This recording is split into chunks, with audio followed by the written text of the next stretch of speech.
Hello everyone! Welcome sa ating channel!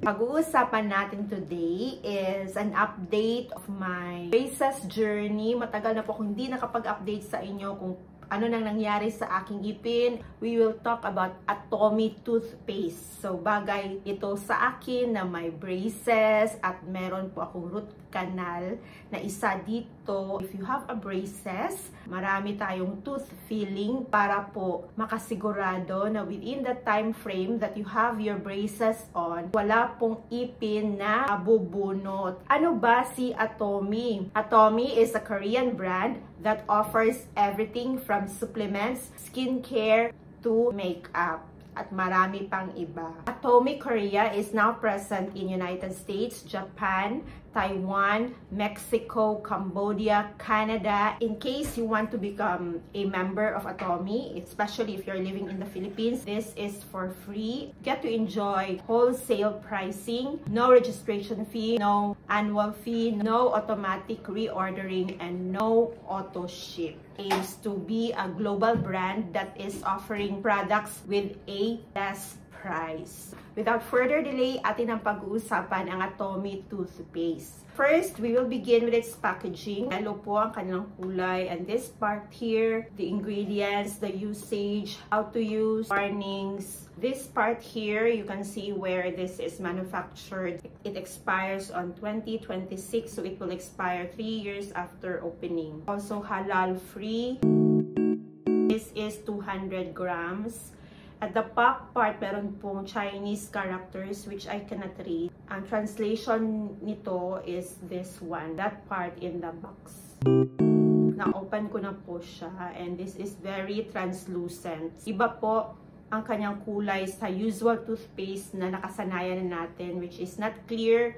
Meron po siyang a little yellowish color, not super clear. Atomy toothpaste plus propolis is a mixture that is produced by honeybees from tree buds, sap flows, and other botanical sources. Propolis has been used in traditional medicine for thousands of years. Today, propolis is used in medicine to fight infections, boost the immune system, treat skin injuries, heal the mouth after dental surgery. It contains antibacterial, antifungal, antimicrobial, antioxidizing, anti-inflammatory effects, silicon dioxide removal, dental plague, prevents tartar deposition, prevents dental cavities, and removes bad breath. Other feature ingredient is green tea extract, which the taste very gentle, non-abrasive, mild, and its translucent color. How to use: apply appropriate amount onto a toothbrush and brush teeth thoroughly. Contains 663 ppm of fluoride. Ito po ang kanyang itsura pag ilalagay po sa toothbrush. So, meron po siyang yellowish tint, pero light lang talaga, and translucent siya. Not so clear.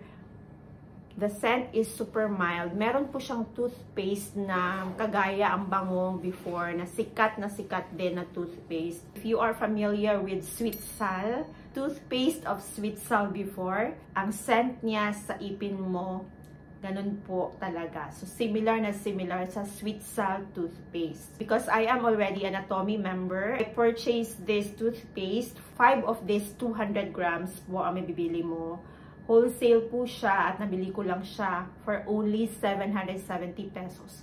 100 plus lang po. Napakamura. Nakakatipid po siya sa ating budget. They are promoting their brands to be effective worldwide and also easy on budget. Just comment down below kung gusto nyo maging member ng Atomy Philippines. Ganda po siya if meron kayong tooth filling, root canal, kasi because of its propolis content, which is very effective in removing cavities. It controls bleeding. Minsan, meron po tayong gums na nagbi-bleed. Propolis is also good in strengthening our bones. Matagal po akong hindi nakapag-update sa inyo sa aking braces journey. Meron po akong braces May of 2023. So, almost 8 months na meron po akong braces. And according to my dentist, ito po ay until 3 years pa na nakalagay sa aking ipin.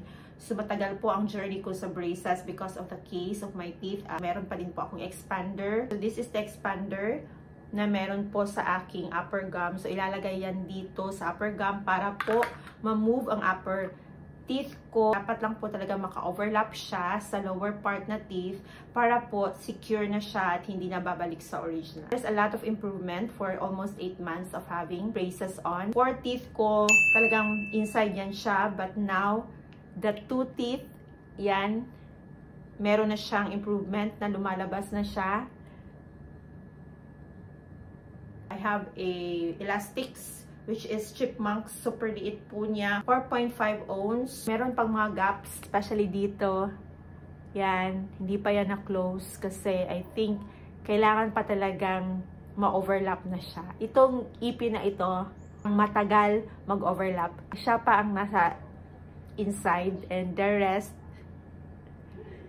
ito, meron ng changes na makikita na mag-overlap na talaga siya. There's hope na magiging normal po ang aking bite and I will be having a perfect smile. Hindi po ito purely aesthetics lang na nag-brace ako, but this is really for my insecurity. Kasi insecure na insecure po talaga ako before sa aking teeth. Gusto ko po talaga siyang ma-fix. So, in my whole life here, gusto kong ma-experience na maganda ang aking ipin. So, that's about it sa aking video ngayon. It's all about tooth care, toothpaste, and a little update on my braces journey. Thank you for watching. As always, remember, do good and good will come to you. May all our dreams come true. Gracias!